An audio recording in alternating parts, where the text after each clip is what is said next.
చెప్పండి సార్, తిరుమల శ్రీ వెంకటేశ్వర స్వామి ప్రసిద్ధిగాంచిన లడ్డు అలాగే మిగతా ప్రసాదాల విషయంలో జంతువుల కొవ్వుతో కల్తీ నెయ్యిని ఉపయోగించారని చెప్పి రాష్ట్ర ముఖ్యమంత్రి వర్యులు చంద్రబాబు నాయుడు గారు ఆరోపించారు. అసలు ఫస్ట్ ఆఫ్ ఆల్ ఈ అలిగేషన్ విన్నప్పుడు మీకు ఏమనిపించింది? దీని గురించి మీరు ఏమనుకుంటున్నారు?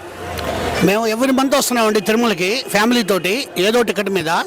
కానీ ఒక 3 months 2 months బ్యాక్ కూడా లడ్డు అనేది మెత్తగా ఉంటాము, లడ్డు మనకి ఇచ్చినప్పుడే పగిలిపోవటం అనేది కొంచెం క్వాంటిటీ తక్కువ అనేది అనిపిస్తుంది.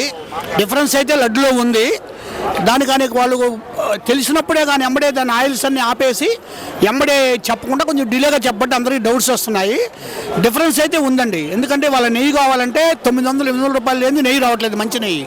కానీ 340 రూపాయలకి నెయ్యి కొని అమ్ముతున్నారంటే నెయ్యి తక్కువ కోట్ చేయడం వలన ఆ కంపెనీ వాడు తక్కువ రగు నెయ్యి సప్లై చేశాడు. తక్కువ రగు నెయ్యి ఎప్పుడైతే సప్లై చేశాడో ఆటోమేటిక్గా దాంట్లో అన్నీ చూపిస్తుంది అనమాట. ఎప్పుడైతే బ్యాడ్గా ఉందో దాంట్లో ఐటమ్స్ కలపపోయినా సరే కలిపినట్టు చూపిస్తుంది మనకు. క్వాలిటీ కానీ మంచి క్వాలిటీ కానీ వెళ్ళిపోయా ఉంటే దాంట్లో ఏం చూపించదు. కాబట్టి దాంట్లో డిఫరెన్స్ అనేది ఖచ్చితంగా ఉంది. ఎప్పుడైతే మనం తక్కువ రేట్ కోట్ చేసి నెయ్యి ఖరీదు చేసామో అది తక్కువ రకం నెయ్యి పంపించారు వాళ్ళు. పంపించిన వాడు తప్పు ఏం లేదు. మనం తక్కువ రేటు కొన్నాం ఐటమ్ని, వాడు తక్కువ రకం ఐటమ్ మనం పంపించాడు, అంతే డిఫరెన్స్ అయితే ఉంది. నెయ్యిలో తేడా ఉంది. అది సార్ అంటే ఇన్ టర్మ్స్ ఆఫ్ సైజ్ కానీ టేస్ట్ కానీ క్వాలిటీ కానీ తేడా ఉన్నాయండి. ఎవ్రీ మంత్ మేము తిరుమలకి వస్తాము, ఆ క్వాంటిటీ తేడా ఉంది. అడిగితే వాళ్ళకి అక్కడ వెయిట్ కూడా చూపించట్లేదు మనకు. లడ్డు అమ్మే దగ్గర వెయిట్ మిషన్ ఉండాలి. మనం అడిగితే కస్టమర్ అడిగితే భక్తుడు అడిగితే లడ్డు వెయిట్ చూపించాలి, అలా చూపించట్లేదు. లడ్డు మనకు ఒక 6 or 7 లడ్డు అక్కడ పెట్టినప్పుడు ఆ లడ్డు పగిలిపోతున్నాయి, మెత్తగా ఉండటం కానీ పగిలిపోవటం కానీ జరుగుతున్నాయి. అంత క్వాలిటీ లడ్డు లేదు, వాస్తవంగా లడ్డులో క్వాలిటీ లేదు. సార్ ఇకపోతే తిరుమల తిరుపతి దేవస్థానంకి అలాట్ చేసినటువంటి ఫండ్స్ని ఇట్లా దారి మళ్లించడం అంటే కల్తీ ప్రోడక్ట్స్ని యూజ్ చేయడం, అసలు దీని గురించి మీరు ఏమంటారు? దారి మళ్తున్నాయండి. ఎందుకంటే 1 year బ్యాక్ పేపర్ స్టేట్మెంట్ ఇచ్చారు. ఒక మెంబరు అంటే బోర్డు మెంబరు చెన్నైలో ఇన్కమ్ ట్యాక్స్ రైట్ చేస్తే వాడి దగ్గర నగలు ఉంగరాలు దండలు తిరుమలలో మనం అయితే డొనేట్ చేసామో ఐటమ్స్ అన్నీ ఆ బోర్డు మెంబర్ గారు దొరికాయి. అలాట్మెంట్ బోర్డు మెంబర్ గారు దొరికిందంటే అప్పటికి బోర్డు మెంబరు తిరుమలలో ఉండే దాన్ని మోసం చేసినట్టు కదా. ఐటమ్స్ని ఒక్కరే మోసం చేయలేరు కదా.